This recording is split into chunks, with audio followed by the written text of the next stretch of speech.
Hey guys, how's it going? Welcome to this video. I'm gonna give you guys a quick fix if you guys have this crank no start issue. This is very common with older Honda and Acura vehicles. So a couple of days ago, I had this issue come up. The car was driving fine, the vehicle was driving fine, the car was driving fine, no issues whatsoever. No check engine light. Went to get something to eat at a Wendy's. Came out 30 minutes ago. Afterwards, tried to start it and had this issue where it would crank and it wouldn't start. Right off the bat, I was kind of worried about it, but try it again. Tried a couple of times. Still kept on doing the same thing. I would try to shift it to neutral, try to start it. It didn't do anything, but continued doing the same thing, which is a strong crank and a no start issue.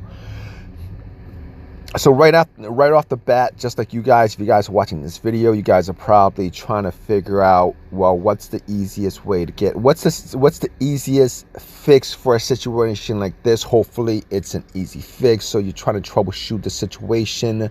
So basically, in all these situations, I'm always thinking it's the battery first. There's something wrong with the battery. But here's the thing. All right, if you're having a crank no start issue and it's a strong crank, and every time I try to start it, it was a strong crank.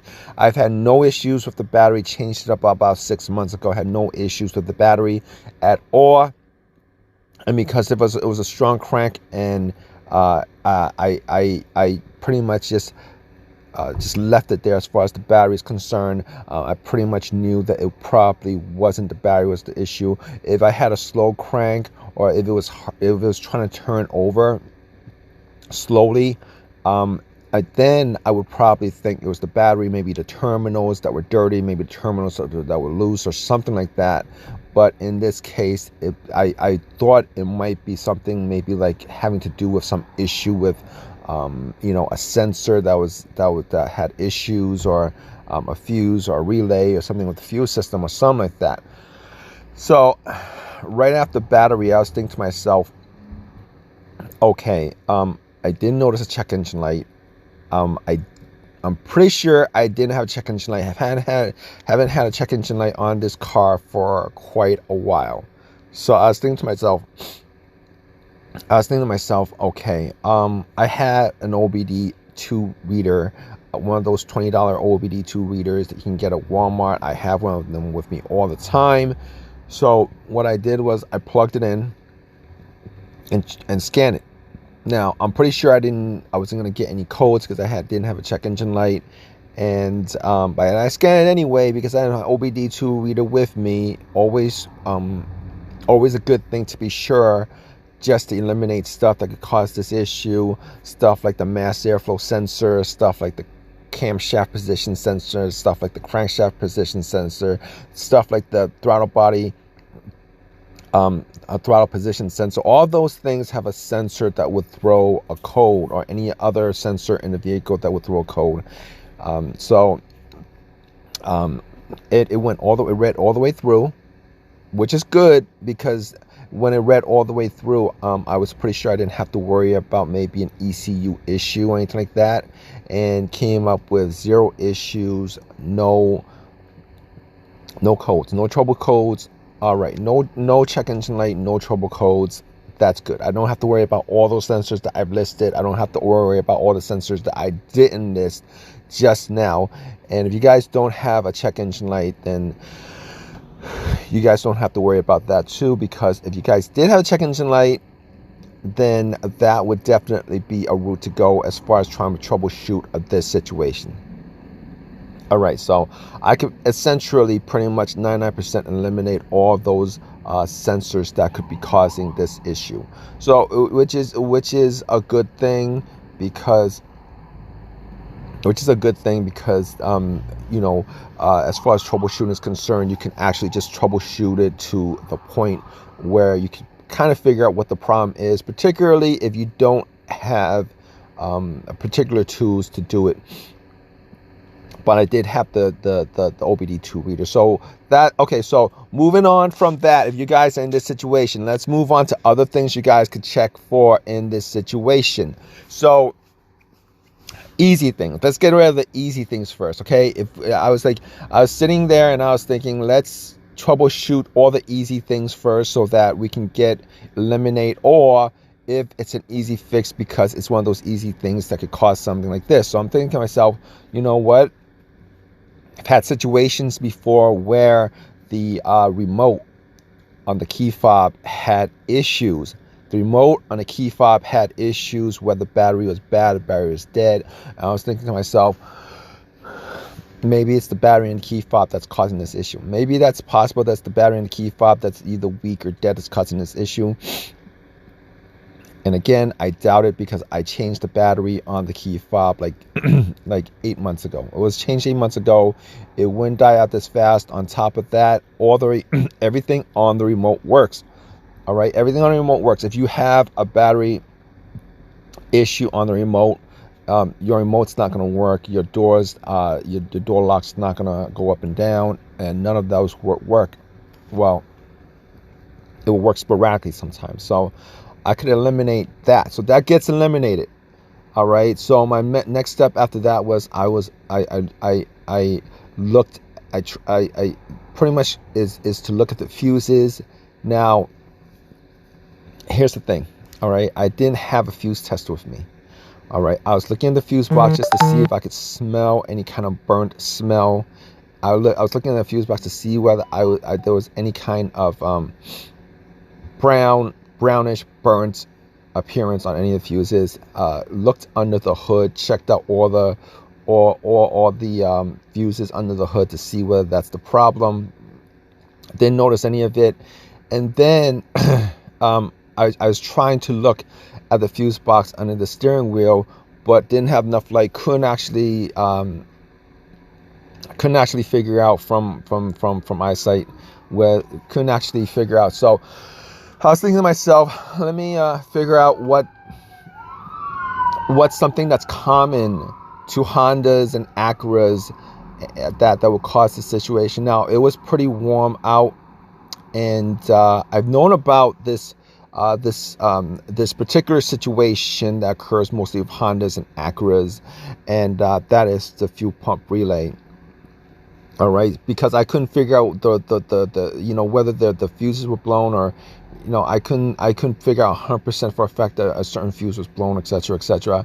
I was like, maybe it's probably the fuel system. All right, now if I had starter fuel on me, I would spray some starter fuel fluid inside the intake and try to start it. If it started up for like a second or two and then it dies out, then I would know for a fact that it's not something that I know something that I would know that it was something that was related to the fuel system.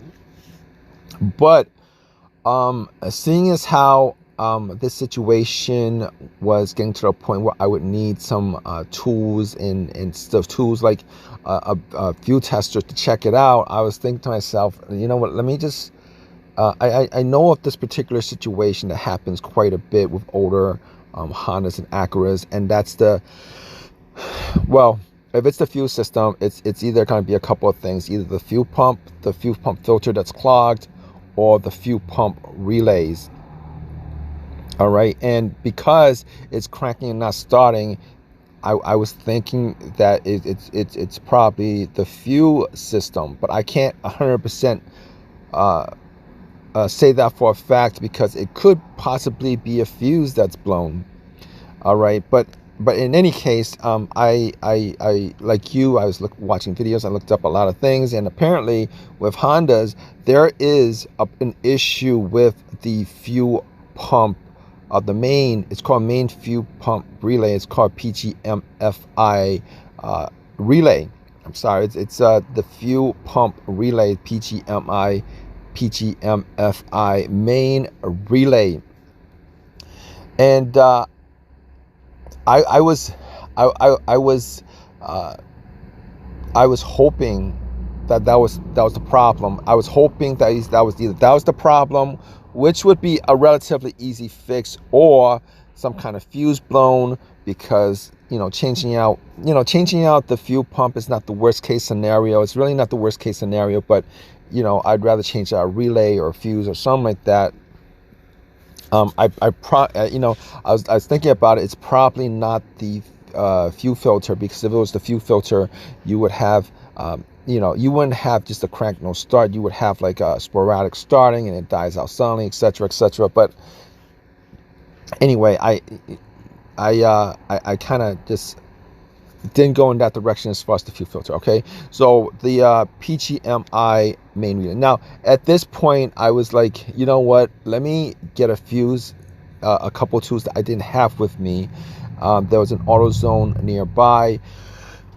I walked to the AutoZone and I got a couple things. Okay, I bought some starter fluid. I bought a fuse tester, and I bought the PGM-FI relay.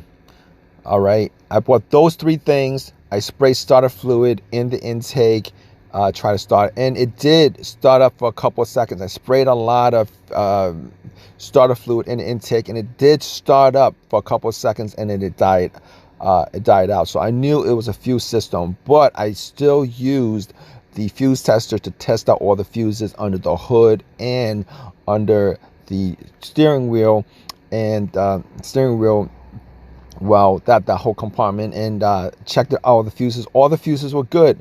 All right, so my only troubleshooting options as far as the issues that could cause this issue was either a bad something that was clogged as far as the fuel system, B, a bad fuel pump, or the PGMI fuse, which I could swap out.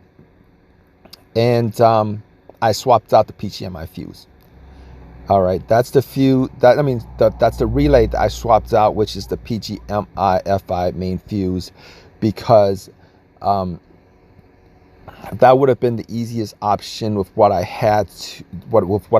That was the easiest option. Now, if you guys don't know where the PGMI fuse is in your vehicle, a lot of times it's located behind the glove box. It's not that difficult to get to. Sometimes it's located under the steering wheel, where right next to where the fuse box, the secondary fuse box is, depending on which your vehicle is. But you're gonna have to look for it for that. But that's the fuse. That's the relay, the PGM-FI relay that you guys gonna have to look for and replace. It's not the hardest thing. I replaced it, and after I replaced it, it started up real fast without any problems. So after that, I knew that it was the PGM-FI main relay that was causing the issue. That PGM-FI relay is essentially an on-off switch relay for the fuel pump. Apparently, those relays are faulty. Apparently, those relays are faulty when weather conditions are it's either real hot out or real cold out. And don't ask me why, but apparently that's extreme weather, whether it's really cold out, really hot out, will actually cause this relay to falter. And sometimes it falters during those kind of weather temperatures, and then it works again when it kind of works and not work it sporadically, depending on whether there's extreme temperature. And even with extreme temperature, it kind of sometimes it works, sometimes it doesn't, etc., etc. But anyway, if this is your situation, I hope that this video has helped you guys out as far as troubleshooting is concerned.